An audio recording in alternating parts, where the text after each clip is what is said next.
Barton Hills, in its earliest roots, was the idea of Alex Dow. And there's some speculation, not a lot of proof, that the name Barton Pond came because Mrs. Dow was an avid reader of Jane Austen, and Barton Pond was the site of the cottage in Sense and Sensibility. He, in turn, was president of Detroit Edison. So the concept was that they would build Barton Dam, and then they would sell electricity to everybody that was up in the hills above Barton Pond. The village had a building boom in the 20s. Never enough really to amortize the cost of the dam for Detroit Edison, but enough of a building boom to give the village kind of a start. And some of the really grand homes in the village are the ones that were built in the 1920s. It's hard to imagine that in 1919, the idea of a community or village with its own golf club was still a pretty novel idea.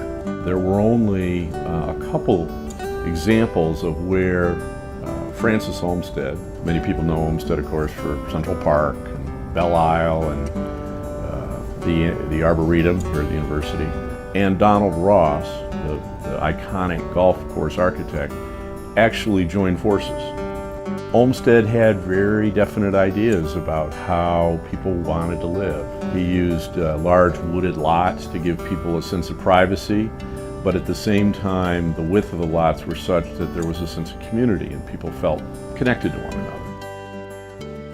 Part of the choice of living in Barton Village is you might want to live on Barton Pond, and you may want to benefit from the vistas and just the feel that you get living on a large body of water. The other side of the village is interesting. We live up here in the sort of the high ground, and then of course at the top of the hill is the golf club. The golf course, which was a Ross design of 1921 and 22, was just completely restored this past fall, in the fall of 2012. $1 million project, 56 bunkers restored, greens reclaimed, tee boxes added to give a variety of skill levels a chance to enjoy the Donald Ross golf architecture, and that was just done. You go down the hill and you have a full swim program. Right next to that is a tennis program. Then you go inside the clubhouse and you have an executive chef that regularly wins some of the gourmet cuisine competitions around southeastern Michigan, and a pretty deep wine list. And you've got a pretty special environment.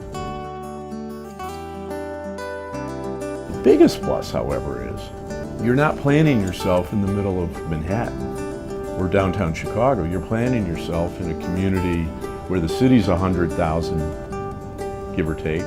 The metro area is maybe 240. And from where we live here, we can get to a Michigan sporting event or concert in 10, 12 minutes. And that includes finding a parking space. It's tough to beat. It's quality of life.